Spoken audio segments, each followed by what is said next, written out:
In the darkness of the archives, the truth emerges, and it takes the form of a traitor. A billionaire who thought he was untouchable lost everything in a single night. Frozen accounts, collapsing reputation, and a traitor hiding in the shadows. But at his lowest moment, the only hand reaching back to save him wasn't a partner or executive. It was a black cleaning lady everyone overlooked. No one knew her small act of kindness would expose the real culprit, flip fate upside down, and save an entire empire. On the 57th floor of a glass tower in Midtown Manhattan, the night looked almost too beautiful to be real.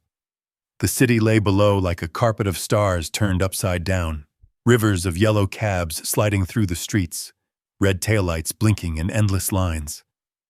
Inside the corner office, the lights were dimmed, just the glow of 3 giant monitors painting the walls in cold, flickering blue. Ethan Cole sat at his desk, still in his tailored navy suit, tie loosened but not removed, as if he couldn't admit the day was over. His reflection stared back at him in the window, sharp jaw, silver at his temples, the kind of face that had been on magazine covers and business shows for years. This was the man the world called the genius of coal capital, the self-made billionaire who turned old brick buildings into gold. Tonight, that same man looked 10 years older. On the main screen in front of him, a red banner flashed again and again. Account frozen. The words stacked on top of each other as new notifications popped up in the corner.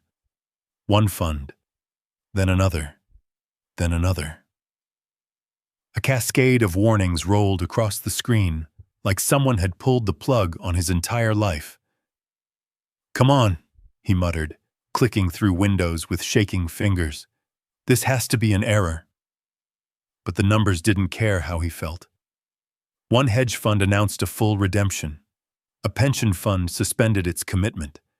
A bank demanded immediate collateral on a line of credit that had been safe as a church only yesterday morning. And then the email that made his heart sink into his shoes, a notice from the Securities and Exchange Commission. They were opening an investigation into possible fraud at Coal Capital. Fraud. The word sat on the screen in black and white like a curse. Ethan leaned back in his leather chair, the breath gone from his chest. Outside, the lights of Times Square blinked in bright, cheerful colors. Somewhere, not too far away, people were laughing over late dinners, clinking glasses in rooftop bars, watching old movies in tiny apartments, believing that tomorrow would look pretty much like today. He had believed that too, just a few hours ago. His phone lay face down on the desk. He picked it up and checked it again. No new texts from his lawyers. No missed calls from his chief financial officer. Nothing from the chairman of his board. The last message he had was from his assistant, reminding him of the media interview he'd canceled when the first alert came through. He could still hear his own voice from earlier that afternoon, calm and certain on a conference call. "We are solid," he had told a nervous investor. "Our books are clean. Our positions are hedged. We're not like the others." Now, line after line of numbers began to shift on the screen, as if the whole system had decided all at once that it no longer believed him. On the second monitor, the news channel he kept on mute had his own picture pulled from some old segment.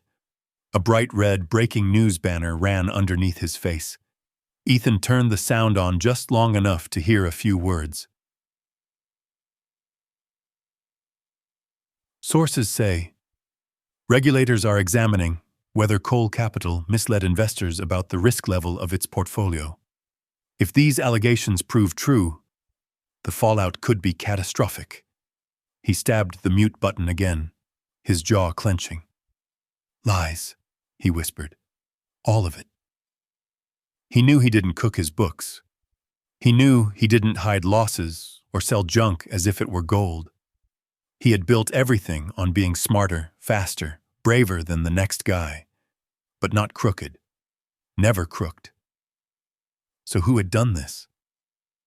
The question lodged in his mind like a splinter he couldn't pull out. For the first time in years, Ethan didn't have an answer, and that frightened him more than the headlines, more than the frozen accounts, more than the possibility of losing every dollar he'd made. He stood up and walked to the glass wall, pressing his palm against the cool surface. The city pulsed beneath him, alive and uninterested in his panic. Yellow cabs pushed through the rain-slicked streets. Steam rose from a manhole, glowing white in the streetlight. A bus rolled by with an ad of his own face on the side, smiling, confident, selling some charity gala he'd agreed to host. The world keeps moving, he thought, whether you're winning or losing. His reflection stared back at him, hollow-eyed and tired. For 12 hours he had been in this office, meeting, calling, calculating. For 12 years he had built this empire from the ground up, brick by financial brick, turning abandoned warehouses into luxury condos, old factories into gleaming office towers, whole blocks no one wanted into places people lined up to live. Now, in less than one evening, that empire was crumbling faster than he could type. Ethan turned away from the window and grabbed his phone again. He dialed the number of his chief financial officer, Victor Lang, straight to voicemail. He tried again, same result. He called his lead attorney. No answer. He tried the chairman of his board, a man who'd once told him, "If anything ever goes sideways, you call me first." Voicemail. Cowards, Ethan breathed, tossing the phone on the desk. The sound echoed in the empty office. He was alone. Truly alone. The silence settled over him like a heavy coat. The hum of the air system, the soft buzz of electronics, the distant whisper of an elevator far below. Outside his door, the hallway lights were mostly dimmed. The cleaning crew would be making their rounds on the lower floors by now, pushing carts, emptying trash, vacuuming conference rooms where deals had been made and broken. He almost envied them, the simplicity of their tasks, the way they could finish a job and see it done. He couldn't remember the last time he felt anything was finished. Ethan ran a hand over his face, feeling the roughness of stubble. He was so tired his bones ached, but he knew he wouldn't sleep. Not tonight. Maybe not for a long time. He sat back down and opened another window on his computer, pulling up an internal dashboard only a handful of people could access. The numbers there were worse than he'd feared. Account balances dropping, margin calls looming, a pattern of transfers he didn't recognize, small at first, then larger, like someone had been testing the edges before taking big bites. It looked deliberate. Whoever did this didn't just trip a wire. They had rewired the whole house and waited for the power to surge. "This doesn't make sense," he said aloud, needing to hear his own voice. "It can't all fall apart in one night. It can't." He zoomed in on a cluster of transactions. The dates blurred. The amounts danced. His eyes burned. Finally, he pushed the chair back and stood up again, feeling the room tilt just a little. Out in the hallway, something squeaked softly. A wheel that needed oil. A rubber cart turning a corner. The familiar, forgotten sounds of the building at night.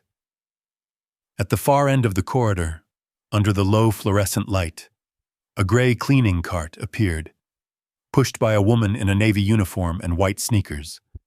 The cart's bottles clinked together softly as it rolled. A mop handle stuck up like a flag.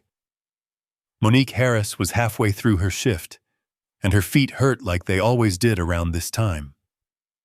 12 floors down, she had scrubbed coffee stains from break room counters and wiped someone's name off a meeting room whiteboard where they'd written it too hard. On the 50th floor, she had picked up 3 empty energy drink cans and a crumpled fast food bag left under a desk by some junior analyst working late. On 57, the hallway was almost completely dark. She liked it that way. Fewer eyes, fewer voices talking over her head, just the steady rhythm of her mop and the soft whir of the vacuum cleaner to keep her company. Sometimes, when the city was quiet enough, she would pause by the narrow window near the fire stairs and look out at the same view the executives saw from their offices. It reminded her that the world was bigger than bills and bus schedules and broken elevator buttons. As she pushed the cart along the carpeted hall, Monique heard something unusual. The faint sound of a television in one of the offices. The volume turned so low, she could barely make out words. Most nights by this hour, every screen was dark, every door locked. Folks with money liked their sleep. She slowed down as she neared the corner office at the end of the hall. Light spilled under the door in a thin line onto the carpet. The little brass plate beside the handle read Ethan Cole in simple, elegant letters. She had dusted that plate 100 times. Monique hesitated. Her schedule said this floor should be done by midnight, but she never entered an office if the light was still on. She'd learned that the hard way. People in suits tended to look right through her when things were normal. When they were upset, they sometimes remembered she existed just long enough to take their anger out on her. She told herself she'd skip this room and come back later, maybe after whoever was inside went home. She reached for the cart handle to turn away. Then, through the door, she heard a sound she didn't expect from a man with his name on the glass. A small, broken exhale. Not quite a sob, not quite a curse. Something in between. She paused, fingers resting on the doorframe. For a moment, she argued with herself. This wasn't her business. She was here to empty trash cans and wipe fingerprints off glass, not to get tangled up in a rich man's problems. People paid her to clean up their messes, not to ask how they got there. Still, that sound stayed with her. Monique raised her hand and knocked, just once, soft enough that if he wanted to ignore it, he could. When there was no answer, she eased the door open an inch and peeked inside. The sight that met her eyes made her stop cold. The famous Ethan Cole, the billionaire behind half the glittering towers on this island, was sitting at his desk like a man who had just survived a car crash he wasn't sure he wanted to walk away from. Papers lay scattered on the floor around his chair. The big screens on the wall flashed red banners and angry headlines. His shoulders were slumped in a way she'd never seen on a person in a $1,000 suit. He looked up sharply, eyes glassy, as if he'd forgotten other human beings existed. Monique gripped the door, ready to apologize and retreat. She had no way of knowing that stepping into that office, or stepping away, would change not only his future, but hers. And as bad as this night already looked, the worst of it hadn't even started yet. The door creaked softly as Monique pushed it open just enough to step inside. The warm floral scent of her cleaning spray drifted in behind her, so out of place in a room filled with cold screens flashing warnings. Ethan turned toward her sharply, as if the slightest sound could shatter him. His eyes, usually sharp, calculating, looked unfocused, almost scared. "Sir?" Monique said gently. Ethan blinked as if he didn't recognize her. His breath hitched. For a moment he pressed his palm to his forehead, squeezing his eyes shut, not out of anger, but exhaustion so deep it bent his entire posture. "I said leave," he muttered, voice low and hoarse. Monique's instinct told her to step back. People in suits didn't always react well to kindness. She'd been told before, more times than she cared to count, to mind the trash, not the business. But tonight, standing there in the glow of monitors screaming red, something felt different. Ethan turned toward the screens again, shoulders rising and falling with uneven breaths. His reflection trembled in the glass. The man looked like he was drowning in a sea of numbers no one else could see. "Sir?" Monique said again, softer this time. "Are you all right?" He let out a bitter laugh, short, sharp, almost painful. "Do I look all right?" His voice cracked on the last word. It was the kind of crack people only heard in the privacy of their own homes. Not in an office that occupied half a floor. Not from a billionaire. Monique took a step closer. Ethan leaned over his desk with both hands braced against the wood, knuckles white. Everything I built. Everything. It's all falling apart. And not one person I pay 6 figures has the decency to pick up the damn phone. He slammed his palm on the table. Not hard. More like a person who'd run out of strength to break anything. Monique looked at the monitors, at the headlines, the frozen accounts, the numbers that had spun wildly out of control. She didn't understand all of it, but she understood the look of a man whose world no longer made sense. She had seen that look once in the mirror, years ago, when her own life collapsed without warning. "I'll come back later," she said gently. "No." Ethan's voice stopped her mid-turn. "You're already here. Might as well watch the show." "That's not why I stayed." He looked up at her. Really looked this time. The overhead light caught the tear at the corner of his eye he hadn't wiped away fast enough. His jaw tightened like he hated being seen this way. "Why did you stay then?" he asked, defeated. Monique hesitated. She wasn't used to people asking why. "All I heard was someone breathing like they couldn't catch air," she said quietly. "Sometimes, people need someone close enough to hear that." Ethan swallowed hard, as if her words hit something inside him he didn't want touched.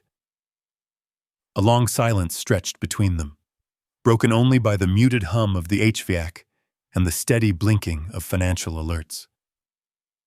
The city's glow reflected across the office floor in fractured shards of gold and white, beautiful in a cruel, distant way. Ethan rubbed both hands over his face. When he finally spoke, his voice was small, tired, almost human. "I can't get anyone on the phone," he said. "Not Victor, not the board, not legal. The whole world is pretending I don't exist." Monique nodded softly. "I know what that's like." He met her eyes again, confusion mixing with the panic there. "You? How would you know anything about this?" She smiled sadly. "People don't answer calls from folks like me either, Mr. Cole. Just different reasons." He opened his mouth to argue, then stopped. Something about the quiet strength in her eyes made him pause. He sank into his chair, elbows resting on his knees, hands clasped together. He looked like a man who'd been holding up skyscrapers with his bare hands, and tonight they finally collapsed. "This investigation," he whispered. "The accusations. It's all wrong. I didn't falsify anything. I didn't hide losses. I didn't steal one damn cent." His voice shook. "Someone did this to me." Monique glanced at the screens again, at the numbers flashing like silent alarms. "Then you need help," she said simply. Ethan laughed again, but there was no humor in it. "Everyone who's supposed to help me is gone." Monique took in the sight of him. The undone tie, the stirred-up papers, the tremor in his hands. The man was unraveling. Behind all the wealth and reputation and power, he looked just like anyone else on the worst night of their life. She stepped closer and, without asking, picked up a glass from his table. It still had a bit of untouched water in it. She poured it out, refilled it from the bottled jug near the minibar, and set it gently in front of him. "You should drink something," she said. He stared at the glass like it was a foreign object. "No thanks," he whispered. "It's not for me," she replied. "It's for you." Ethan lifted it with a shaky hand and took a small sip, the simplest action in the world, but somehow it steadied him, even if just a little. Outside the window, a gust of wind pushed against the glass with a low groan. The clouds shifted, and for a moment the city lights flickered on the polished floors like waves. Monique took a slow breath. She could leave now. She should. Cleaning staff weren't supposed to get tangled up in the lives of people on magazine covers. but something kept her feet planted. "You know," she said quietly, "everybody looks strong until life hits the wrong place." Ethan looked up, eyes darker than the night outside. "And tonight," she continued, "life hit you hard." He didn't deny it. Couldn't. He stared at her, really stared this time, like he wasn't used to anyone speaking to him that honestly. His voice was barely above a whisper when he asked, "What would you do if you were me?" Monique didn't answer right away. She looked around at the shattered calm of the office, at the city that sparkled like it didn't care one bit whether a billionaire lived or drowned, at the man who had everything and yet nothing to hold on to tonight. Finally, she said, "First, I wouldn't face this alone." Ethan blinked, stunned by the words he least expected from the person he least expected them from. And then, somewhere deep in his chest, something cracked open, fear or pride or both. But before he could respond, another red alert flashed across the largest monitor, brighter and louder than the rest. Ethan's eyes widened. Monique leaned forward slightly, heart thudding. The worst of it hadn't started. Not yet. A fresh alarm pinged across the monitor, louder, sharper than the earlier ones. The sudden flash lit the entire office in a burst of red. Ethan jerked upright, knocking over a stack of papers with his knee. The glass of water nearly tipped before he caught it with one unsteady hand. "What now?" he whispered, more to himself than to Monique. A new warning scrolled across the center monitor, each word punching through the air. "Additional funds withdrawn. Urgent margin call, immediate action required." Ethan's breath caught. His fingers hovered over the mouse but didn't click. It was as if his brain refused to believe the numbers he was seeing. "Oh God," he murmured, backing away from the screen as though it were something alive to saw, something that wanted to bite him. Monique couldn't fully understand the meaning, but she understood fear. It moved through the room like a cold draft, slipping under the door, creeping up the back of her neck. She stepped closer. "Mr. Cole, talk to me." "What does that mean?" she asked. Ethan shook his head slowly. "It means they're pulling out what's left. All of them. Every investor. Every partner. This isn't just panic. Someone engineered this." He swallowed, the sound loud in the quiet office. "Someone wants me gone." Monique let that sit for a moment. She'd seen people fall before. Neighbors who lost their jobs. Co-workers suddenly dropped from the schedule. Folks blamed for things they didn't do because someone higher up needed a scapegoat. But she'd never witnessed a fall this big, this fast. "What can you do right now?" she asked carefully. "Nothing," he said. "Not without access. Not without my CFO. Not without my board." He turned back toward his phone, as if hoping it had magically started ringing. It hadn't. The screen was as blank as it had been all night. Monique took in his shaking hands, the way his shoulders caved inward, the way he seemed to fold into himself. This was a man used to solving problems by force, by money, by being 10 steps ahead. Tonight, he looked like someone who'd run out of road. She didn't know what possessed her then, maybe instinct, maybe something born from her own years of being pushed aside, but she reached out and gently touched his arm. The contact startled him. He stared at her hand, then at her face as if he didn't understand why anyone would choose to comfort him. "Look," she said softly, "I know I don't understand all the business stuff, but I do know what it looks like when somebody's trying to bury you. And it never starts with a big blow. It starts with little hits you don't even notice until the whole thing comes crashing down." Ethan wiped his palms on his pants, trying to steady his voice. "That's exactly what's happening." "Then you need to breathe," she said. "Take a minute. Sit down." He stared at her like she was asking him to do the impossible. But his legs must have agreed, because he sank slowly into the chair behind him. His fingers pressed into his temples, and for a moment he didn't speak. Couldn't. Monique moved quietly, something she'd learned from years of cleaning offices filled with stressed-out executives. She walked over to the small side table near the window, where a tray of untouched coffee sat, cooling in the pot. She picked up the carafe, sniffed it, and then poured a fresh cup, carrying it back to Ethan with both hands. "Here," she said. "Warm helps, even if it's just a little." He took the cup carefully, like she was handing him something fragile. "Thanks," he whispered. Monique nodded and began tidying the papers around him, not to clean, but to give him room to breathe. She placed the documents in neat piles, slid stray files back into a drawer, and moved a toppled photo frame upright. It was a picture of Ethan standing with a group of employees, executives, analysts, assistants, all smiling outside a newly completed building. He looked proud, confident, whole. Monique studied it for a second, then returned it to its spot on the desk. "This mess didn't happen overnight," she said, "and it won't be fixed in one night either." Ethan swallowed hard. "It might not get fixed at all.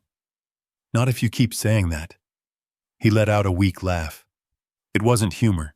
It was exhaustion, fear, and something she couldn't quite name. Another alert chimed. Ethan's shoulders tensed, but he didn't turn to look this time. Instead, he stared straight at Monique. "I used to think nothing could shake me," he said. "Nothing could touch me. I was wrong." "Everybody gets shaken," Monique replied. "Even the strong ones." She pulled a rolling chair from the corner and sat a few feet away, hands resting on her lap. The office was quiet, except for the soft hum of machinery and distant sirens below. It was the kind of quiet that felt heavy, like it was waiting for something to happen. After a long moment, Ethan looked at her again. Really looked. Not as a cleaning lady, not as someone invisible, but as the only person in the entire building willing to sit with him while his world cracked open. "Why are you still here?" he asked finally. "Really?" Monique took a breath. "Because sometimes people fall, and no one's there to catch them even for a second." She hesitated, her eyes softening. "And I know what it feels like to fall alone." Something inside Ethan broke at that. His throat tightened. He didn't want to ask, didn't want to pry, but the way she said it carried a weight that matched the heaviness he felt in his own chest. "What happened to you?" he asked quietly. Monique looked down at her hands, running her thumb over a faint scar across her knuckle. "Life," she said. "Life happened." She didn't elaborate. Not yet. And Ethan didn't push. The moment hung between them. Two strangers connected by two different kinds of pain. He took another sip of the lukewarm coffee and tried to steady his breathing. The shaking in his hands eased just a little. Not gone, but better. "Thank you," he said softly. "For what?" "For staying." Monique held his gaze. Sometimes staying is all someone needs. The lights above them flickered, just once, but enough to draw both their eyes upward. The city outside roared with distant traffic, a siren wailing somewhere, a reminder that the world kept moving even when yours stopped. Monique stood, smoothing her uniform. "I'm right down the hall if you need anything. I'll give you some space." She moved toward the door, gripping the cart handle lightly. Her sneakers whispered across the carpet. Ethan watched her, a strange ache forming in his chest. He didn't want her to leave, but he didn't know how to say it. He'd spent years keeping people at arm's length, and now, on the worst night of his life, the only person he wanted nearby was a woman whose name he hadn't learned until tonight. Just as Monique reached the threshold, another series of alerts began flashing violently across the screens. The room lit up like a fire alarm, red reflecting in her eyes. She turned back sharply. "Mr. Cole? What is that?" Ethan stared at the monitor, color draining from his face. "That," he said, standing slowly, "is everything getting worse." Monique stepped back into the office, letting the door swing shut behind her. Neither of them knew it yet, but this was the moment their two falling worlds began to collide, and nothing would ever be the same. The screens exploded with motion. Charts dipped. Red notifications multiplied. Numbers vanished from one column and reappeared in another. It looked like a digital storm, each flash of light exposing another hole in the floor beneath Ethan's life. He moved closer, eyes wide and frantic. No, this isn't a panic. This is calculated." Monique stood behind him, watching the way his jaw clenched, the way his shoulders hitched up with every new warning. She wasn't a Wall Street analyst. She didn't understand futures or leveraged positions. But she knew patterns. She'd built half her previous life on reading them. On the right monitor, a series of wire transfers scrolled by. Tiny ones at first, then larger, then enormous sums broken into dozens of smaller amounts.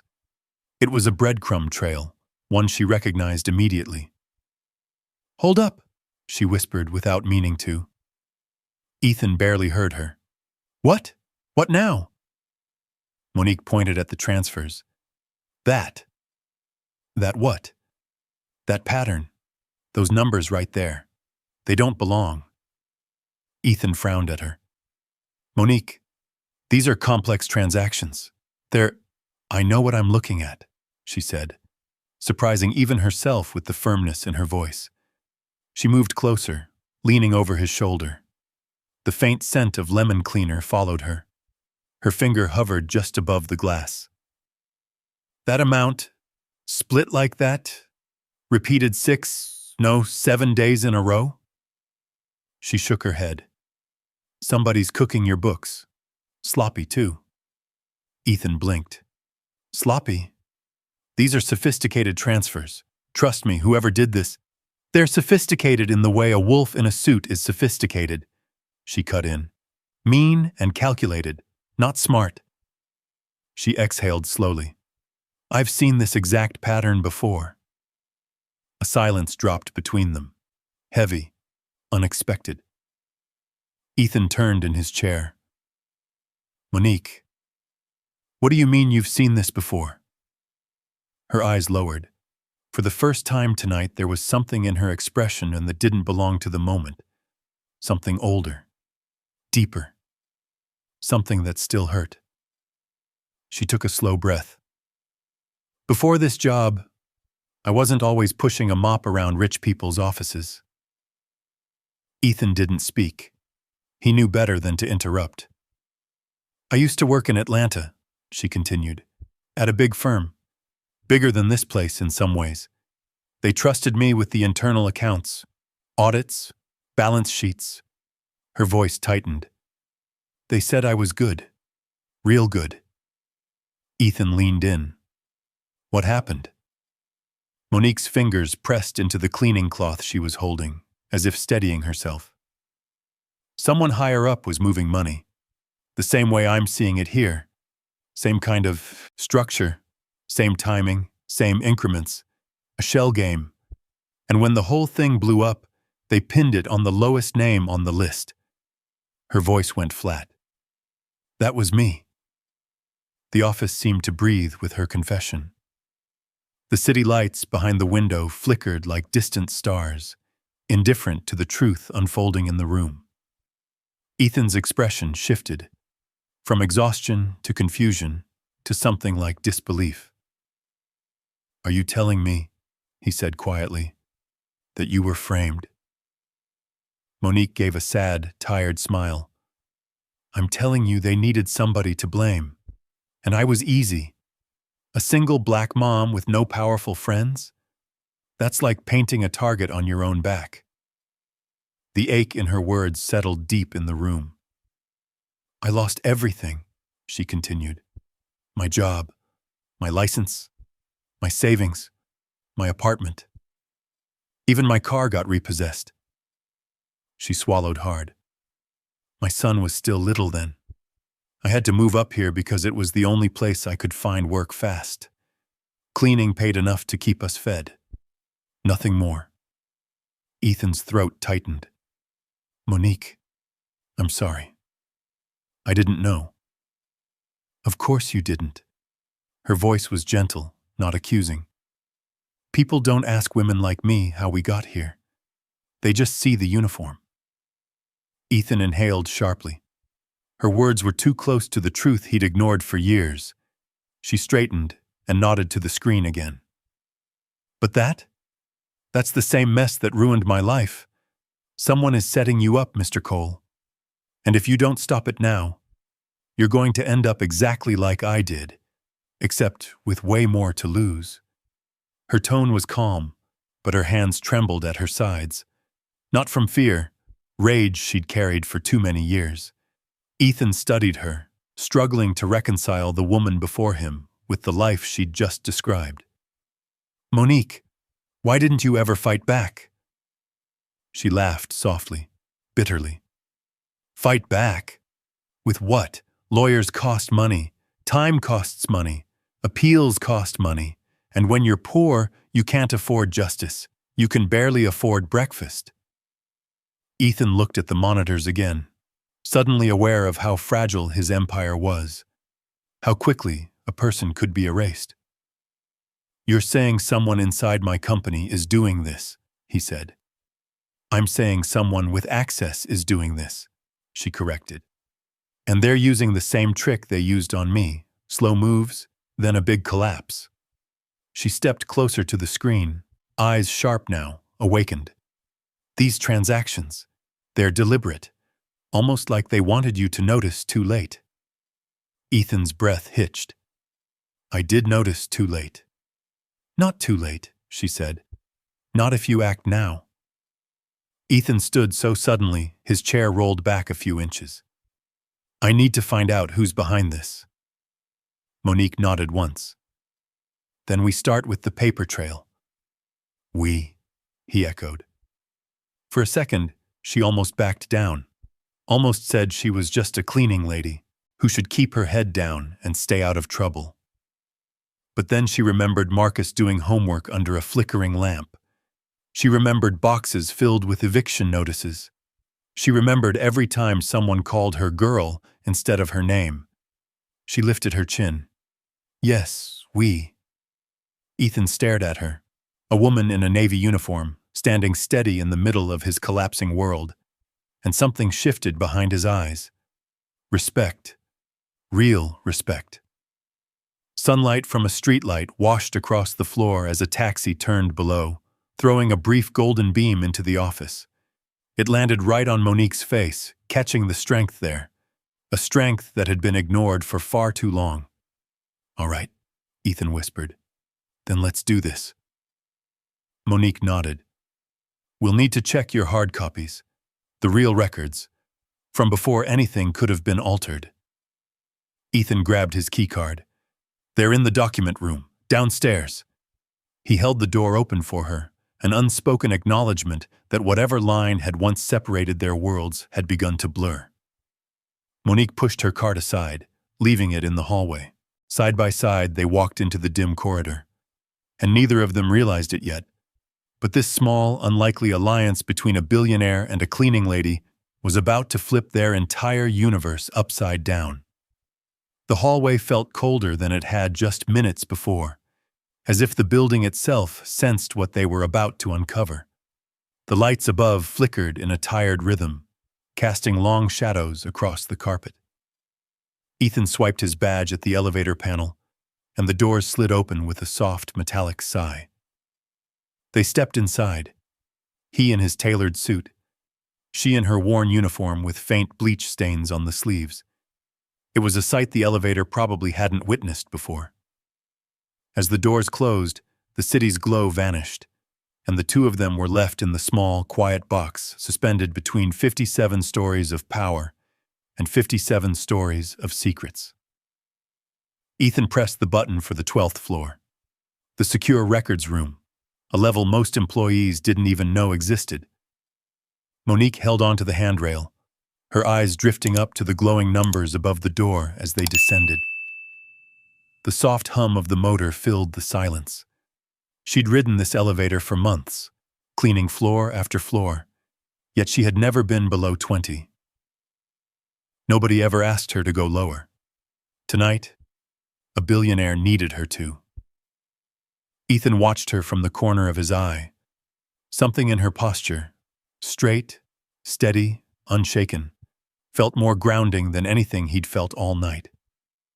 When the elevator dinged, the doors slid open to a dim hallway lined with steel and concrete. This level didn't have the polished marble of the executive floors. No city view, no decorative plants or framed awards. Just functional lighting and chilled air that smelled faintly of paper, dust, and metal. "This looks like a bunker," Monique murmured. "In a way it is," Ethan said. "This is where we keep the physical records. Contracts, statements, audit trails, everything too important to store digitally alone." "And someone could have messed with these too?" she asked. "If they were bold enough," his voice tightened. "Bold enough to sabotage the entire company." They walked past a row of silent storage rooms, each marked with a code instead of a name. LED strips lit the floor path in pale blue. At the end of the hallway was a heavy door with a keypad, a badge scanner, and a small red light that blinked impatiently. Ethan tapped his badge. The red light turned green. He typed in a long code. The lock clicked open with the slow, reluctant sound of metal that had been undisturbed for too long. Inside was a room chilled like a walk-in freezer, lined wall to wall with filing cabinets, metal shelves, and stacked storage boxes. A single overhead light buzzed, casting a white circle in the center of the room, while the edges dissolved into shadow. Monique rubbed her arms. "Feels like a place where truth goes to hide." "Or to get buried," Ethan said grimly. He walked straight toward a row labeled Financial, years 5-7. Monique followed, watching the tension in his shoulders climb with every step. He stopped in front of a locked cabinet, slid a key from his blazer pocket, and opened it. Inside were dozens of neatly filed binders, color-coded, labeled, immaculate. Ethan pulled one out and flipped it open. Most people would have seen rows of numbers and columns of transactions. But Monique saw something else. Stories, movements, intentions. Numbers had rhythms, pulses, ways of revealing who handled them. She reached for one binder hesitantly. "May I?" Ethan handed it to her without a word. She sat at the metal table in the middle of the room and laid the binder flat. Her fingers traced the line of entries, transfers between internal accounts, vendor payments, subcontractor invoices. Nothing unusual at first glance. But a careful glance? Her brow furrowed. "These charges," she whispered. "Look at the dates, the spacing." Ethan leaned over her shoulder. "What about them?" "They don't match the project timeline," she said. "If these invoices were tied to building renovations, they'd appear in clusters around the work. But whoever did this spread them out in perfect intervals, exactly 6 days apart." Ethan's heartbeat thumped in his ears. "Who would do that?" "A thief trying to stay invisible," she said. "Or someone trying to set up a pattern so clean it wouldn't raise questions, unless you knew where to look." Monique pulled another binder closer, flipping pages faster now. Her eyes sharpened, her breath caught. There it was again, the same fake rhythm she'd seen in Atlanta, the same manipulation she remembered too well, the same pattern that cost her everything. "Lord have mercy," she whispered. "It's the same hands." "The same hands as what?" Ethan demanded. Monique didn't answer at first. She stared down at the pages as though they were ghosts from her past. "Someone's replicating the fraud that ruined my life," she said finally, almost line for line. Ethan felt something cold settle in his stomach. Not fear, recognition. You're telling me this is deliberate. Deliberate, she confirmed, and personal. She flipped back and forth between sheets, piecing connections invisible to anyone without her experience. Her face held a mix of concentration and dread, like she'd just realized the nightmare she'd escaped years ago had found her again. It's not just theft, she murmured. It's framing. Ethan's breath hitched. Framing me. And someone's been planting this mess for months, Monique said. Slow enough that no automated system would catch it, just like they did with me. Her fingers tightened around the binder, knuckles whitening. Whoever did this, she whispered, knows your system, knows your approval flow, knows exactly what you wouldn't notice. Ethan stiffened. That means someone close. Closer than you think. For a second, neither of them moved. The hum of the fluorescent light grew louder, filling the room with a low, electric tension. Then Monique pointed to a small, handwritten note in the corner of a scanned invoice, barely visible unless you were looking for it. A signature. Or rather, the ghost of one. Initials. VL. Ethan froze. Victor Lang, he said, voice barely audible. His CFO. His right-hand man. His dinner companion. His trusted advisor for 8 years. Monique closed the binder slowly. That's the same signature from Atlanta. Ethan felt the world tilt under him. His chest tightened. His vision narrowed. The betrayal hit like a punch he didn't see coming. The truth wasn't just numbers on a page anymore. It was the shape of a man he trusted stabbing him in the back. Monique touched the binder gently, almost like comforting a wounded animal. I'm so sorry, she whispered. But the room didn't allow them time to grieve. Not yet. Because in the corner of the ceiling, a tiny security camera blinked once, then stopped entirely, as if someone had just shut it down. Monique inhaled sharply. Mr. Cole, someone knows we're here. Ethan turned toward the door. And in that chilled, dimly lit room, the truth finally came alive. And it was more dangerous than either of them imagined. The hallway outside was silent. Too silent. The kind that made the hair along the back of Ethan's neck stand up. The blinking security camera in the corner had gone dark. The tiny red light extinguished like a candle pinched between 2 fingers. Someone had shut it off. Someone who knew exactly where Ethan and Monique were, and why they were there. Ethan swallowed hard. We need to get out of here. Monique didn't argue.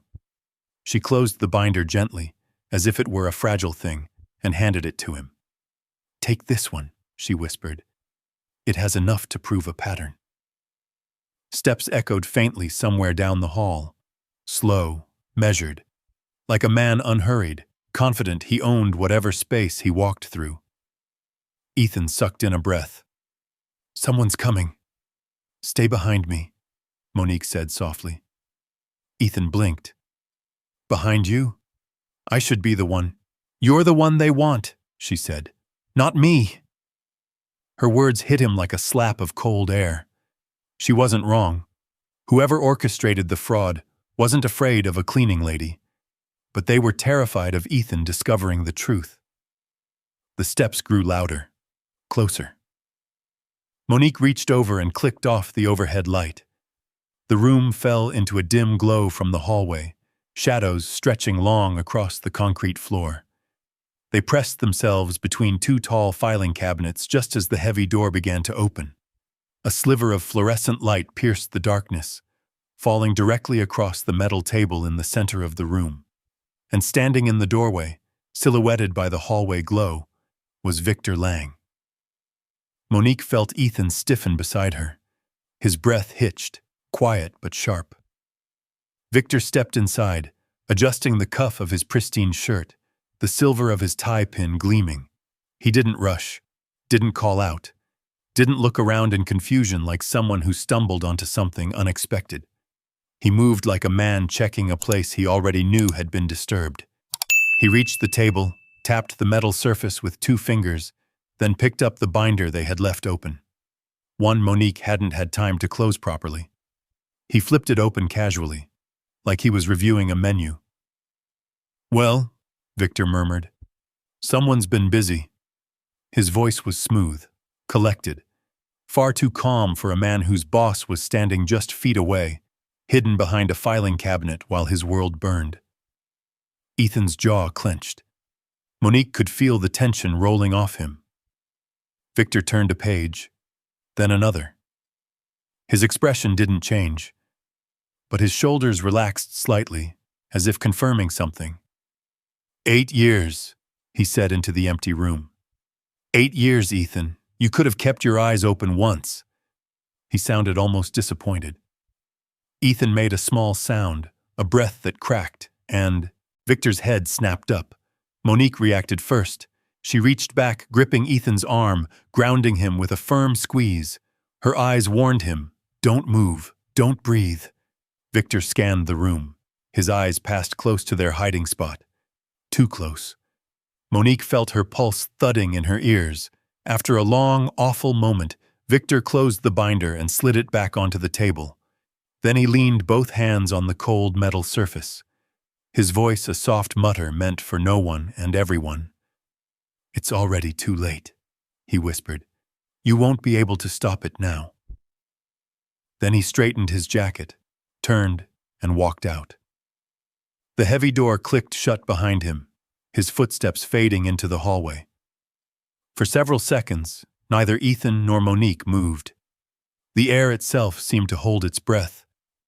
Finally, Ethan whispered, "He knew. He knew exactly what we were looking at." Monique stepped out from behind the cabinets, letting the dim light wash over her face. And he wasn't surprised one bit. Ethan rubbed his forehead with a shaky hand. "I trusted him. For 8 years. I let him run the finances, approve contractors, handle audits. Everything went through him. And he used that trust to sink you," Monique said softly. He nodded, sinking into the nearest chair. The weight of betrayal pressed onto his chest like a slab of iron. The shock in his expression wasn't just professional, it was personal. "How did I not see it?" he whispered. "How could I have been so blind?" Monique sat across from him. "People like Victor, they're good at hiding behind somebody else's success. They don't show their hands until they've stacked the deck." Her voice softened. "Nobody sees a snake until it bites, Mr. Cole." Ethan stared at the binder still sitting on the table, the one Victor hadn't taken. "That was him," Ethan murmured. "Him in Atlanta. Him here. He ruined your life once. Now he's trying to ruin mine." Monique looked away. "People like him don't stop until they get what they want."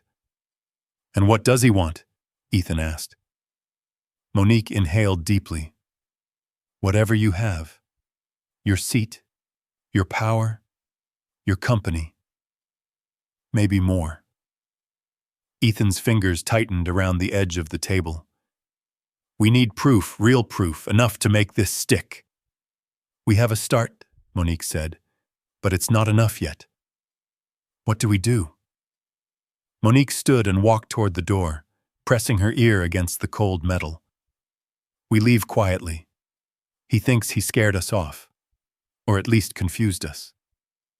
The less he knows, the better." She turned back to him. Her eyes held a calm he didn't feel, a strength born from surviving storms he couldn't imagine. "Mr. Cole, you're not alone anymore," she said. "Not in this." Her words wrapped around him like the first warm breath after hours in the cold. He didn't understand why they steadied him so deeply, only that they did. Monique pushed the door open a crack and scanned the empty hallway. "It's clear," she whispered. Ethan took one last look at the chilled room, the metal shelves, the binder that held the first glimpse of truth. Then he followed her out, closing the door gently behind them. But as they walked down the hallway, he in a suit, she in a uniform, two worlds colliding under flickering lights, neither noticed the second camera hidden in the corner. A tiny light blinked once. Recording. Waiting. Someone else was watching. Someone who wasn't Victor Lang. And the danger surrounding them was only beginning to unfold. The elevator ride back up felt strangely quiet. Not peaceful. Quiet in the way a forest goes silent when a predator approaches. Ethan and Monique didn't speak. They didn't need to. The chill in their bones, the echo of Victor's voice, the blinking camera, they were enough to fill the air between them. When the elevator stopped at the 57th floor, Ethan exhaled shakily, as if he'd been holding his breath the entire ascent. Monique pushed her cart out into the hallway, but before she could turn toward her usual route, Ethan touched her arm gently. "Monique," he said, "let me drive you home." She blinked. "Home? Mr. Cole, I still have 3 floors left to clean." He shook his head. "Not tonight. Someone cut the cameras. Someone followed us.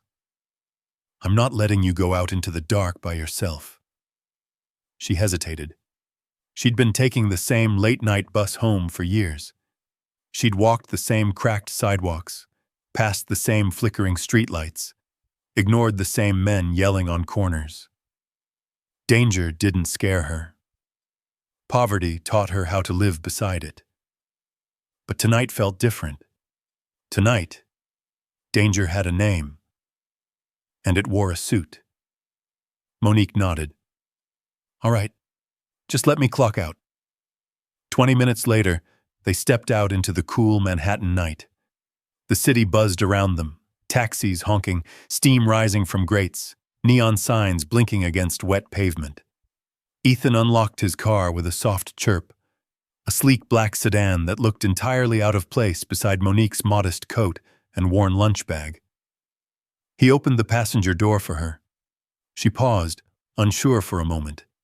She had cleaned offices bigger than her entire apartment. But sitting in a billionaire's car? This was new, strange, almost unreal. She got in.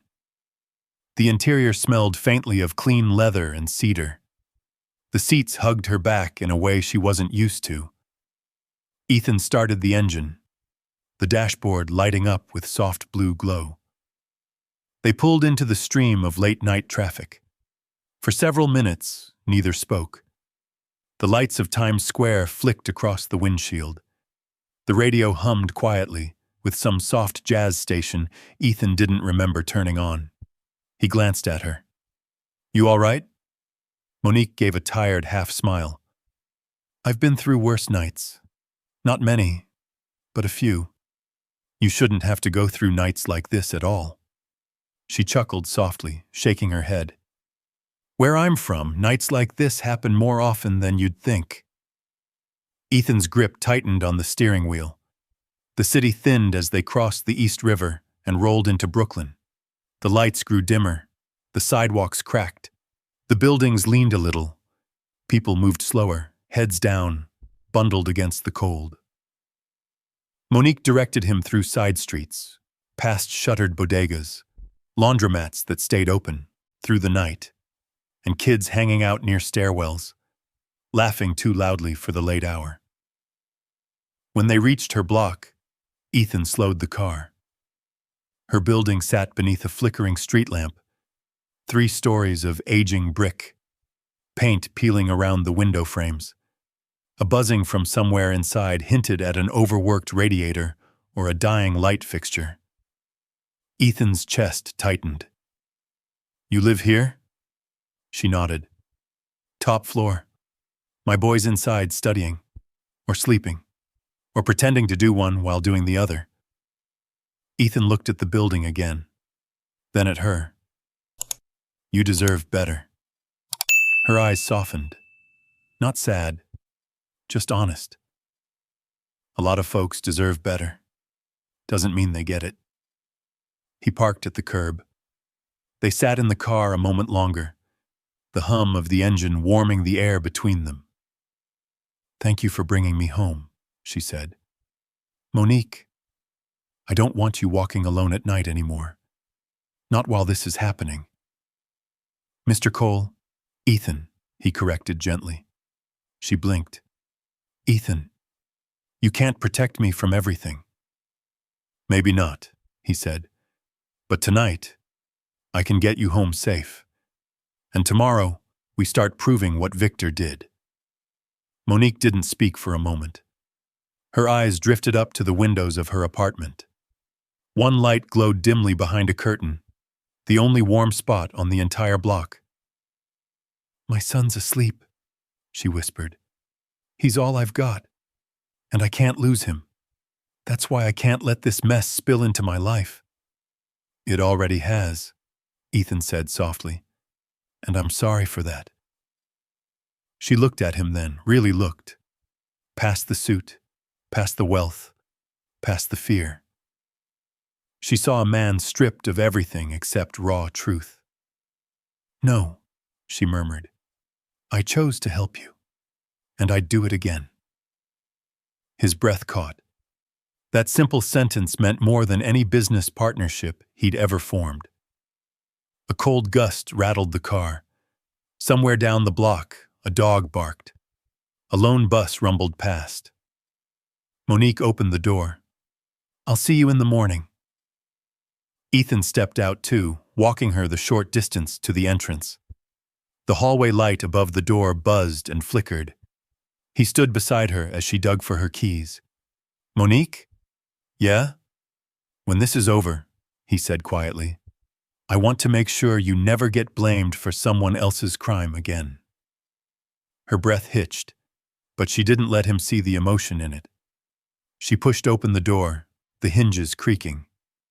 "Get some rest, Mr. Cole," she said with a soft smile. "Tomorrow's going to be a long day." "Good night, Monique." She stepped inside, letting the door close gently behind her. Ethan turned back toward his car, only to freeze. A black sedan sat parked beneath a broken streetlight across from Monique's building. Its engine idled. The windows were tinted pitch black. No movement inside. No lights. Just a quiet, waiting presence in the shadows. His pulse kicked. Someone was watching her, watching him. He reached for his phone, thumb hovering over 911, but the sedan suddenly pulled away, slowly, deliberately, before disappearing around the corner. Ethan stared after it, heart thudding hard enough to feel in his throat. Something was closing in, and whatever Victor had started, someone else was determined to finish. Whether either of them survived this would depend on what they uncovered next. Ethan didn't sleep that night. Not a minute. He sat in his parked car across from Monique's building for nearly an hour after the black sedan disappeared, waiting to see if it returned. The street stayed quiet. Too quiet for a Brooklyn block where life usually spilled out past midnight. Eventually, when the cold crept through the windshield and exhaustion fogged his thoughts, he forced himself to drive away. But even back in his penthouse, overlooking a city built from steel and ambition, Ethan couldn't shake the image of that shadowy car idling outside Monique's home. The sense of someone circling them, hunting them, watching their every move. Just before dawn, he gave up on sleep entirely. He showered, changed into a fresh suit, and headed back to the office long before sunrise, hours before anyone else arrived. His heart thudded with an uneasy mix of fear and determination. Today, he and Monique had to act. They had to get ahead of whoever was trying to bury them. By 7:10 a.m., he was standing in the marble lobby of Cole Capital, coffee in one hand, phone in the other. Employees trickled through the revolving doors, offering polite nods, none aware their company sat on the edge of collapse. At 7:23, Monique entered the lobby. She looked tired but not defeated. Her uniform crisp, her hair pulled back tight, her posture steady. A woman with no armor but her spirit. And somehow, it was enough. Ethan stepped toward her. "Good morning." "Morning, Mr. Cole." She paused, then added softly, "Ethan." His chest eased a bit at the sound of his first name. "You okay? Any trouble last night?" "No," she said. "Marcus slept through everything. I checked the windows twice, made sure the lock was tight. We're all right." He wanted to tell her about the black sedan watching the building, but something held him back. Maybe fear. Maybe not wanting to scare her more. Maybe needing a moment to think before dropping another stone into the pond.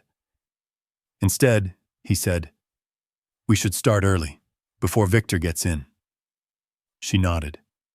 Agreed. They took the elevator up together.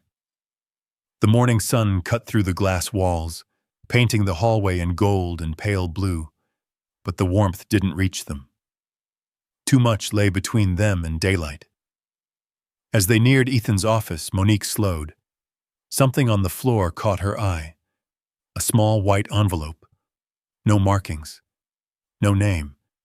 Just placed neatly against the doorframe, as if someone had slid it under the door and then changed their mind about hiding it. Ethan's breath hitched. "Don't touch it." Monique crouched, and to his horror, picked it up anyway.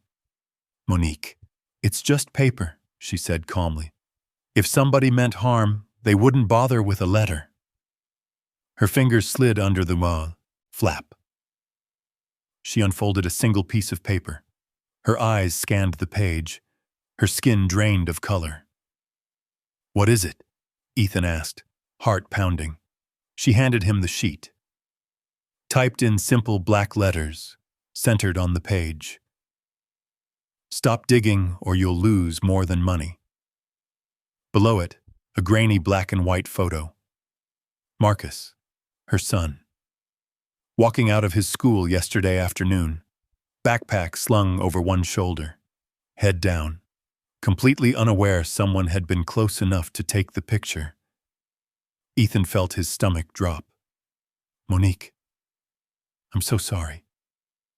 For a long moment, she didn't speak. She didn't cry, didn't panic, didn't crumble.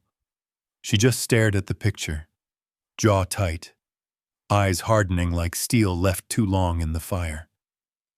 Finally, she folded the letter with slow precision.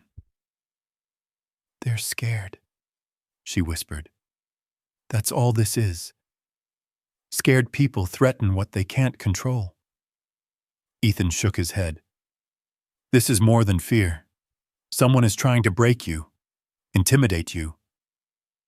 "And it worked," she said quietly.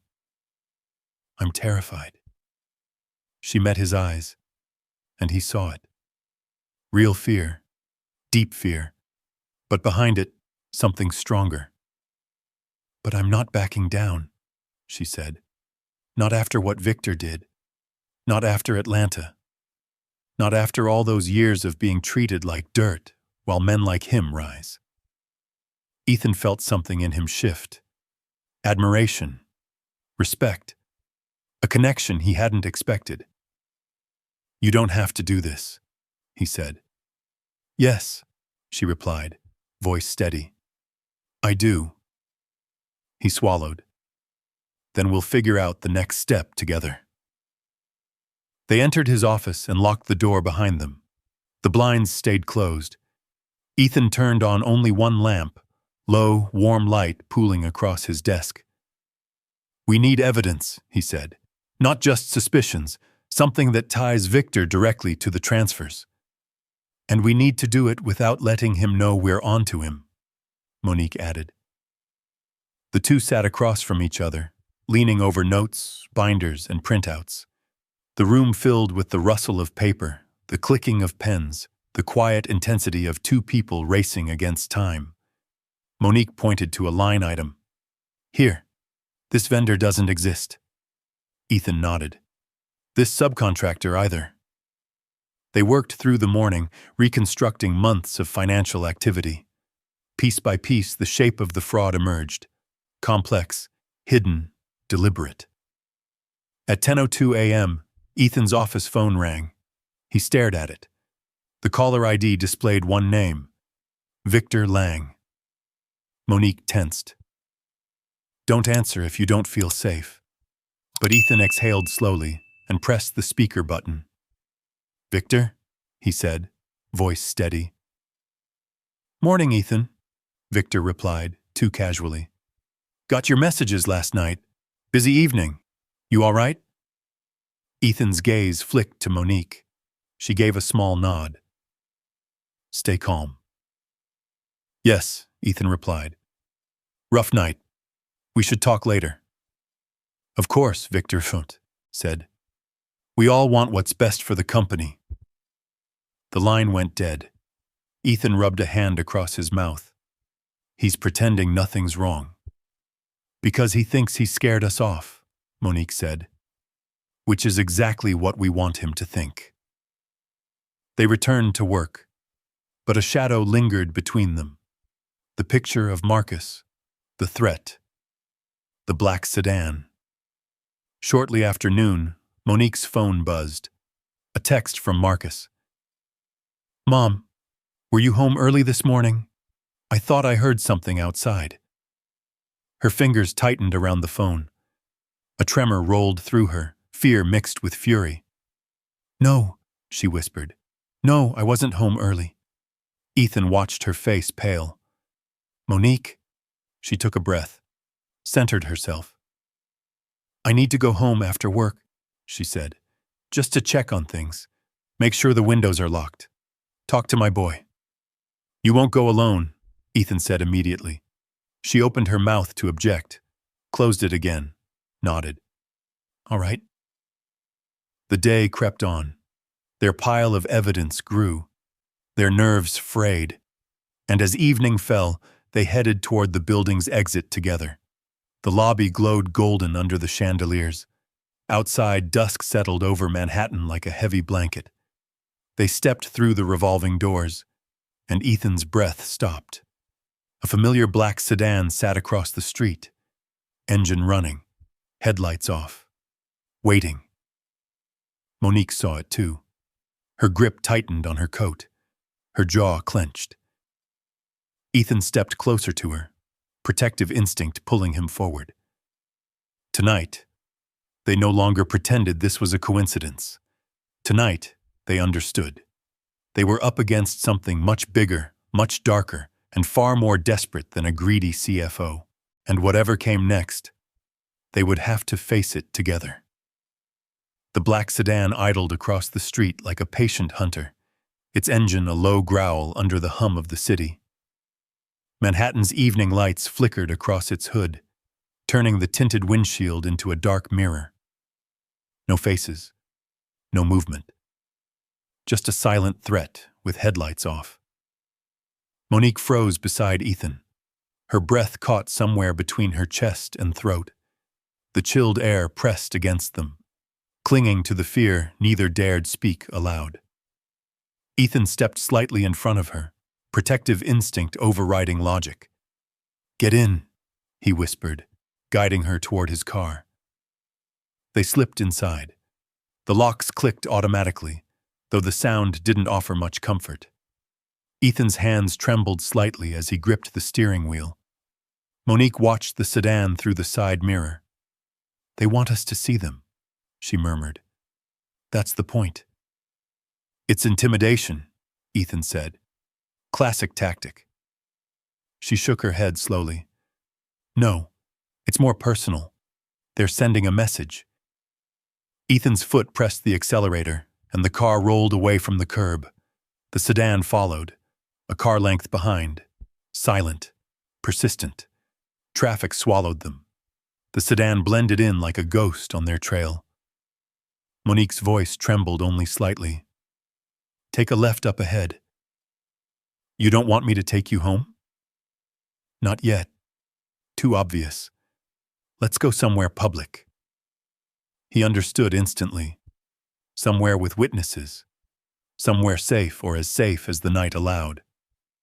The car turned down a side street, neon lights from a row of small shops reflecting in streaks across the windshield. A corner diner glowed warmly beneath a buzzing red sign. Marty's 24-hour diner. Ethan pulled into the lot. The black sedan eased into the far corner and stopped. Still watching. Still waiting. Monique exhaled shakily. They're not even trying to hide it anymore. Let them watch, Ethan said. We're going inside. They walked toward the diner, its glass door fogged from the heat inside. A bell chimed as they entered. The warm scent of frying bacon, coffee grounds, and butter wrapped around them like a comforting blanket. A waitress in pink polyester glanced up from behind the counter. Sit anywhere you like, hun. Ethan and Monique slid into a booth near the window, but out of the sedan's direct line of sight. The tabletop gleamed under decades of Formica polish. A jukebox quietly hummed an old Motown tune somewhere in the back. For a moment, silence settled between them, a fragile, uneasy calm after a storm. The waitress returned with 2 menus. Ethan didn't even glance at his. Monique stared down at the laminated plastic absently, her mind miles away. You okay? He asked softly. Her eyes lifted. In the fluorescent diner lights, she looked tired, beyond tired, yet resilient in a way that humbled him. I'll be fine, she said. I'm just worried for Marcus. A threat to me is one thing. But my boy, her voice faltered. That crossed a line. We'll protect him, Ethan said firmly. Whatever it takes. She studied him for a long moment. Why do you care this much? His throat tightened. Because you stepped into a storm that wasn't yours. You didn't have to. You could have walked away the moment you saw the mess I was in. That's not who I am, she whispered. I know, he said. That's why I care. The waitress returned with 2 coffees. The steam curled upward in delicate spirals. Monique wrapped her hands around the mug, letting the warmth seep into her cold fingers. After a few sips, she finally asked, What did your lawyer say last night, before everything went crazy? Ethan hesitated. He weighed the truth carefully. Then he chose honesty. He told me to give up, Ethan said. Sign a plea agreement. Take the fall for the fraud. Say I didn't know what Victor was doing. Monique stiffened. Didn't know? You didn't do anything wrong. I know that. But the lawyer said owning a little guilt could save the company. Protect the shareholders. Preserve legacy, he called it. And what about the truth? She asked. Ethan's eyes drifted toward the diner window. Outside, passing cars smeared streaks of red and yellow light across the glass. Life went on. People lived, unaware of the war unfolding just a few feet away. The truth, he repeated softly. They said it doesn't matter. Not in court. Not in the media. Not when money's involved. Monique leaned in, anger and pain flickering across her face. That's what they told me too. When I was framed, they said, Admit it, Monique, and maybe you'll get leniency. But I didn't do anything wrong either, and nobody cared. His jaw tightened. Monique, when I lost everything, she said, voice trembling, my boss told me fighting would just make it worse. He said the world wouldn't believe a black woman over senior leadership. He said the truth was too complicated. That people like me didn't win battles like that. The diner faded around them, the clatter of plates, the murmur of conversations, the soft hum of the air conditioner. All of it blurred. Ethan watched her eyes full of old wounds, reopened by the threat outside. They ruined my life, she whispered, and nobody fought for me. A long silence followed. Then Ethan reached across the table, rested his hand near hers, not touching, but close enough that she felt the warmth. Monique, he said quietly, I'm not signing anything. Her breath caught. What? I won't lie. I won't take the fall. I won't give them what they want. His voice strengthened with conviction. I want to expose the truth, all of it, and I want to fight back. She stared at him, searching his face for doubt. There was none. Finally, she asked, Are you ready for what that means? He nodded. Are you? Her eyes softened, fierce and gentle at the same time. I've been ready since the day they destroyed my future. I just never thought I'd get another chance. The waitress dropped off 2 plates of pancakes they hadn't ordered. On the house, she said with a smile. You two look like you're fighting off the whole world. Monique managed a small smile. Something like that. They ate in silence, each lost in thought. Then Ethan pulled out a notepad from his jacket and placed it between them. We need a plan, he said. A real one. Monique took a long sip of coffee, squared her shoulders, and leaned in. We start by setting a trap. Something that'll force Victor to expose himself. And we collect every shred of evidence we can, Ethan added, quietly. And we keep Marcus safe, Monique said firmly. That comes first. We will, Ethan promised. They mapped out their steps, the fake accounts, the monitoring system, the controlled access logs, a financial snare disguised as opportunity, a way to lure Victor into grabbing bait he couldn't resist. When they stood to leave, the black sedan was still outside, waiting. Monique stopped, her breath catching again. She gripped Ethan's coat sleeve. Don't go near it. I won't. But as they crossed the lot, the sedan's headlights snapped on. Bright. Blinding. The engine revved once, a low, warning growl. Monique's heart pounded so loudly she could hear it in her ears. Ethan instinctively stepped in front of her, and then, without warning, the sedan peeled away from the curb, tires screeching, disappearing down the street as fast as it had come. Monique exhaled shakily. They're not just watching anymore. No, Ethan said. They're preparing. She swallowed hard. For what?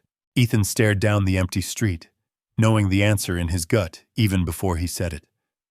For war. The word hung in the cold air, swallowed by the wind blowing between buildings. The diner's neon sign flickered behind them. Red, then white, then red again, like a heartbeat speeding up. Monique stood beside him, her jaw tight, her breath forming small clouds in the night. War. She'd lived through her own version of it once, when the world turned on her without warning. But this war was different. Bigger. Louder. One that had crawled out of the darkness and parked itself beneath her son's bedroom window. They got into Ethan's car, locking the doors almost in the same motion. He drove silently through the pulsing streets, his jaw set, eyes fixed forward. The city felt different tonight, sharper, colder, like it was watching them the way that black sedan had. Ethan, Monique said gently, slow down. He eased his foot off the accelerator. Sorry. You're scared, she said, and that's okay. I'm scared too, but we can't think clearly if fear's driving the car. He glanced at her. Her face, illuminated by the soft dashboard light, looked both fragile and unbreakable, like someone who had already survived the worst and learned how to do it again if needed. You're right, he said quietly. The rest of the ride passed without another word. They arrived back at Cole Capital just after dawn. The sky was a pale gray blue, the city still rubbing the sleep from its eyes. The building's glass facade reflected the early morning light, giving it an almost sterile glow. Inside, the lobby echoed with emptiness. No employees yet. No chatter. Just the steady hum of the air vents and the soft squeak of Monique's shoes on the marble floor. When the elevator door slid open on the executive floor, Ethan turned to her. "We don't have much time before Victor gets here." Monique nodded. "Then let's get started." They went straight to Ethan's office, shutting the door and pulling the blinds closed. A strange calm settled over the room, a quiet before the storm. Monique placed her hands on the desk. "Here's what we're going to do. Victor thinks he's erased every trace of what he's been doing. He thinks there's nothing left to tie him to the fraud." Ethan nodded. "He trusts the digital trail too much. And he's counting on you not understanding how to read what he left behind," she added.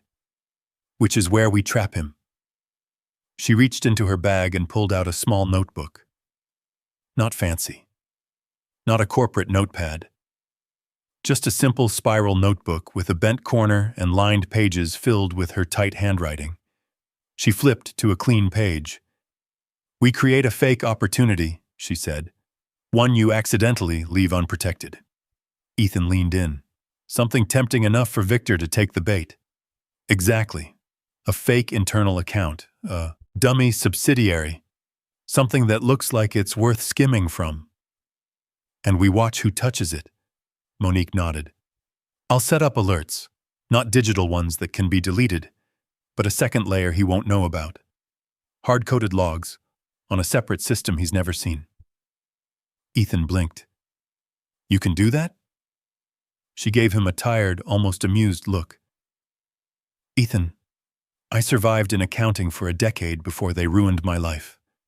I know how to hide a trail, and I know how to reveal one." He felt a surge of admiration, so strong it startled him. They got to work. Monique typed with fast, precise keystrokes, creating a shell company inside the system that looked legitimate but had one glaring hole. A vulnerability only someone actively looking for fraud would notice. The bait. Meanwhile, Ethan pulled old audit logs, old reports, and old approvals, documents only someone at the very top would have access to. The rope. Together, they tied it into a snare so subtle, so perfect, that even the best financial thief in the city would think it was his lucky day. Hours passed. The office slowly filled with sunlight, then with employees. Footsteps echoed in the hallway. Phones rang. Conversations started. But behind the closed door of the CEO's office, the world felt small, focused, sealed off. At 9:34 a.m., Ethan's office phone buzzed. He stiffened. Monique watched silently. Victor's name glowed on the caller ID. Ethan let it ring twice, long enough for Victor to wonder why he wasn't answering immediately, before picking up. "Victor," Ethan said, voice calm, too calm. "Come up to my office." A beat of silence on the line. "Everything all right?" Victor asked, tone smooth but sharp around the edges. "I'd like to discuss a few things." "Of course," Victor said. "I'll be there shortly." Ethan hung up and exhaled shakily. "He'll smell something's wrong." "He already smells it," Monique said. "But he doesn't know what it is. That's why he's dangerous." Ethan paced, rubbing his hands together. "When he gets here, what do I say?" "Nothing," Monique replied firmly. "Let him talk. Men like Victor always talk, and the more nervous they are, the more they reveal." A knock at the door. Monique slipped behind a nook near the bookshelf, hidden but able to hear every word. Ethan called out, "Come in!" The door opened. Victor stepped inside, suit crisp, smile too polished, eyes too alert. He shut the door behind him. "You wanted to see me?" Victor said. Ethan gestured to the chair across from his desk. "Sit." Victor sat, crossing one leg over the other. "You're looking better today. Rough night?" Ethan kept his face still. "Just needed some clarity." Victor nodded sagely. Of course, these situations can be overwhelming. Ethan leaned forward. Tell me, Victor, do you think there's a way to stabilize the assets? To show enough liquidity to calm investors? Victor didn't blink. Possibly. It depends on which accounts we prioritize. Ethan slid a document across the desk. The bait account. I found this one. Looks promising. Victor's eyes flickered. Just for a fraction of a second. Just enough. He hummed, picking up the page. Interesting. I hadn't noticed this one before. He was lying. Ethan knew it. Monique knew it. They could feel it in the way his voice brightened, in the subtle excitement he tried to hide. Victor placed the paper down. I can look into this. Discreetly. Ethan nodded. Please do. Victor stood. I'll get right on it. He left the room. Monique emerged from behind the shelf. He took the bait. Ethan sank into his chair. Now we wait. Not long. At 11:12 a.m., an alert pinged on Monique's hidden monitoring system. Unauthorized access. Suspicious activity. Exact timestamp. Exact location. Exact credentials. Victor Lang. Monique stared at the screen, breath trembling. We got him. Ethan closed his eyes. For the first time in days, relief, small, fragile, but real, bloomed in his chest. But just as the moment settled, Monique's phone buzzed. She glanced down. One new message. Unknown number. She opened it. Her blood ran cold. It wasn't a threat this time. It was a live photo. Taken from outside her apartment window. Marcus sitting at the kitchen table, doing homework. She whispered, Ethan. He turned. What is it? She handed him the phone with shaking hands, his face drained of color. The war had officially become personal, and the enemy was done hiding. The office seemed to shrink around Monique as she stared at the glowing screen of her phone. The live photo of Marcus, inside their own kitchen, unaware he was being watched, pulled the air out of her lungs. Her fingers tightened around the phone until her knuckles blanched. Ethan moved closer, his voice low but urgent. We're not going to let anything happen to him. I promise you that. Monique swallowed hard, blinking fast to clear the blur in her eyes. Who took this picture? I locked every window. I checked the peephole before opening the door. It's not your fault, Ethan said firmly. This is on them, all of it. He steadied her shoulders gently. For a moment, she let herself lean into the support. Just a breath. Just long enough to stop her knees from buckling under the weight of fear only a parent could understand. Then she straightened. We're finishing this today, she murmured. Ethan nodded. Today. They moved fast. Faster than fear could grab hold again. Monique collected every screenshot, every timestamp, every transferred dollar that traced back to the hidden hands inside the company. Ethan printed out copies of the unauthorized access logs, especially the ones showing Victor using his credentials to siphon money into the false account they'd built. By early afternoon, they had a folder so thick it barely closed. Ethan looked at it, jaw hardening. This is enough. It has to be, Monique whispered. We don't have another night. He lifted the folder. We're going to the boardroom. Monique froze. Now?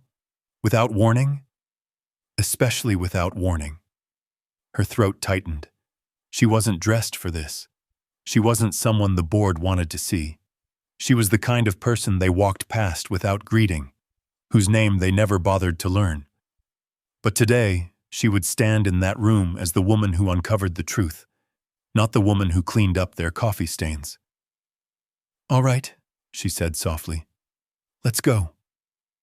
The boardroom on the 40th floor looked like the command center of a powerful nation. Long mahogany table, 12 leather chairs, panoramic glass wall showing the Manhattan skyline draped in late afternoon haze. Sunlight glinted off the tall buildings outside, but inside the space felt cold, almost clinical. One by one, board members trickled in, wealthy, impeccably dressed, carrying the air of people who believed they controlled the world with signatures and handshakes. None of them looked twice at Monique when she and Ethan entered. Victor was already seated, his expression calm, too calm. "Ethan," Victor said, crossing one leg over the other. "You called an emergency meeting? I hope this is about stabilizing the company." "Oh, it is," Ethan replied. And then he placed the thick folder in the center of the table, something in. Victor's smile flickered. "What's this?" asked Elaine Godfrey, one of the senior board members, adjusting her glasses. "Proof," Ethan said simply. The room quieted. Everyone leaned in without leaning in, the way powerful people do when they expect to hear something that might affect their fortunes. Ethan opened the folder. He didn't look at Victor. Not yet. Monique stayed at his side, silent but strong, clutching the extra copies she'd made. Ethan began. "Last night, I discovered inconsistencies in our financial statements, patterns of fraudulent transfers. When I investigated, I found that someone inside this company has been orchestrating a coordinated plan to drain our assets and trigger a collapse." Murmurs rippled across the table. Victor's jaw tightened, though he masked it quickly with a calm, patronizing smile. "This is serious, Ethan. We should let our auditing firm—" "This wasn't done by outsiders," Ethan interrupted. "It wasn't random. It wasn't sloppy bookkeeping. This was deliberate, quiet, slow, designed to frame me." He turned a page, revealing the suspicious transactions. "And it was done by someone with direct access to the core financial systems."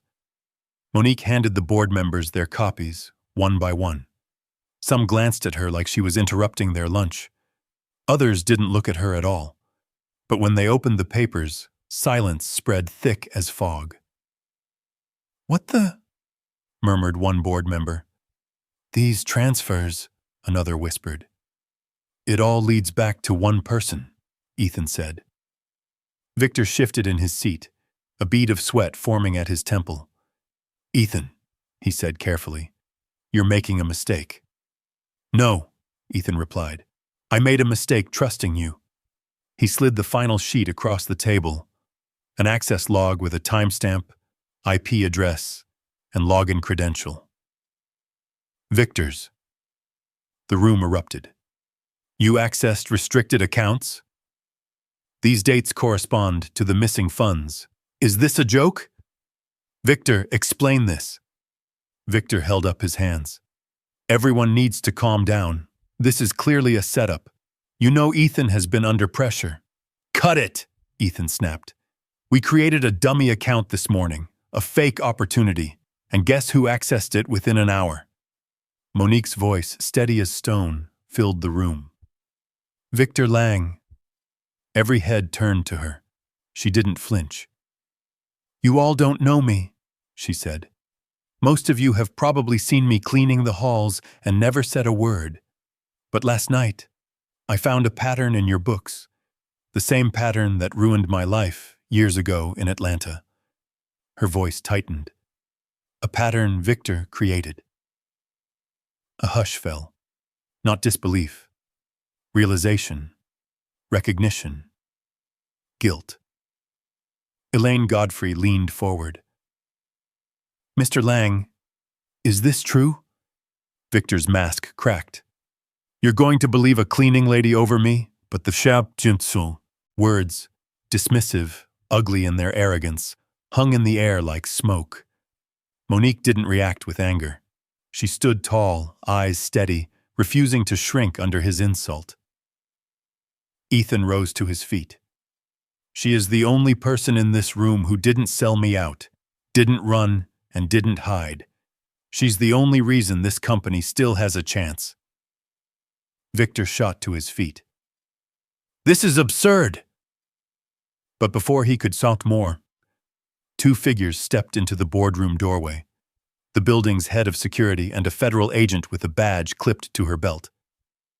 Victor froze. Elaine looked at Ethan. "You called the authorities?" "I showed them the evidence," Ethan replied. "They were waiting downstairs." The agent stepped forward. "Victor Lang, we need you to come with us." Victor took one step back, then another, panic overtaking rage. "This is a setup," he shouted. "She framed me. They framed me. I built this place. You can't do this to me." His voice echoed across the glass walls, but it didn't matter. Security moved in. The agent approached with calm authority, and Victor Lang's world finally collapsed. As they escorted him out, he glared at Monique, eyes burning with a hatred that came from knowing he had been beaten by the one person he thought was beneath him. "You'll regret this," he hissed. Monique didn't look away. "I already spent years regretting the things you did to me. Not anymore." The door shut behind him. Silence filled the boardroom again. A heavy, transformative silence. Ethan turned to the board. "Thanks to Monique Harris, we have a chance to restore this company's integrity. And starting today, she will lead our financial integrity division." Gasps. Surprise. A few murmurs of protest. But Elaine Godfrey, who'd been on the board longer than the company had been profitable, lifted her voice. "I second that appointment." One by one, others nodded, and then, unthinkably, applauded. Monique lowered her eyes, overwhelmed, tears threatening to spill. Not from sadness, from justice, from shock, from the weight of years finally lifting. Ethan placed a gentle hand on her back. "You did this," he whispered. "You saved us."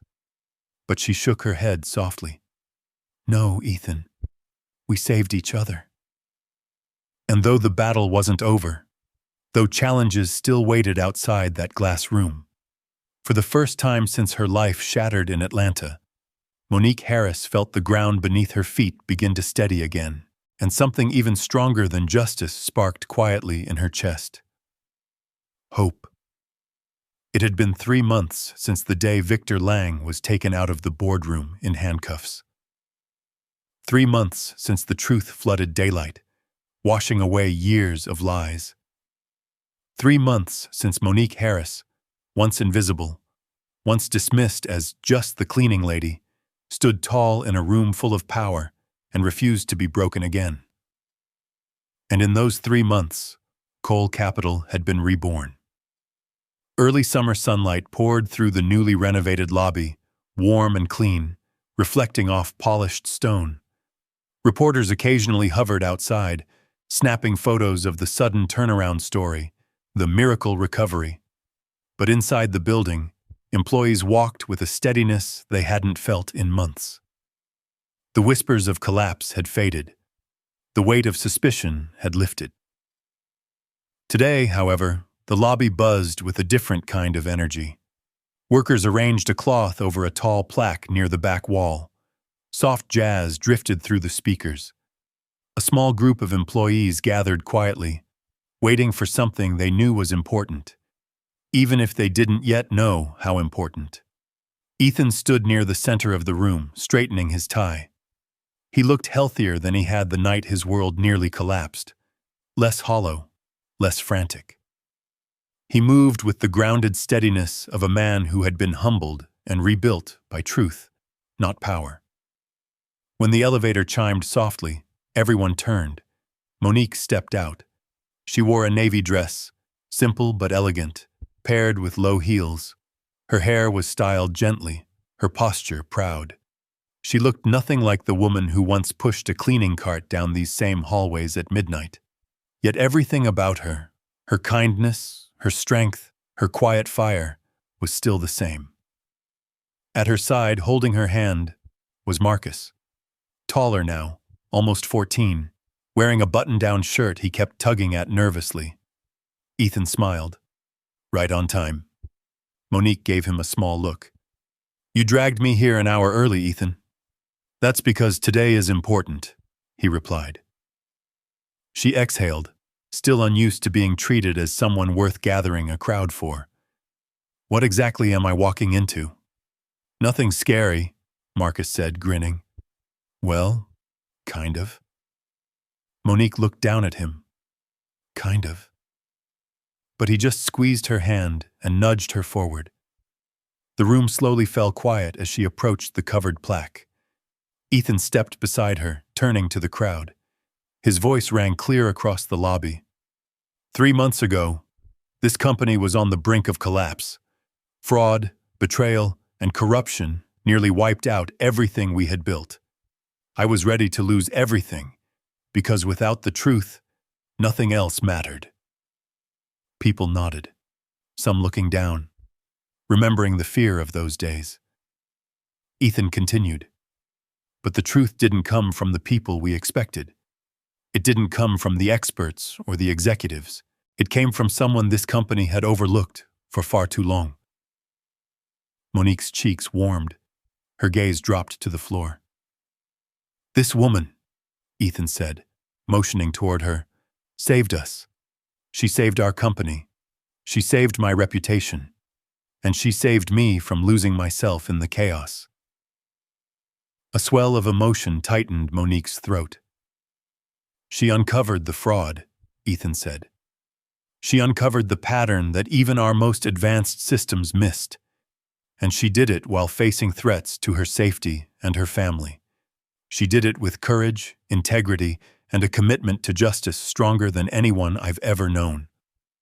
He stepped closer, lowering his voice, not to whisper, but to speak with reverence. And today, we honor her. He reached for the cloth. Monique's breath hitched. Ethan pulled it down. Gasps filled the room.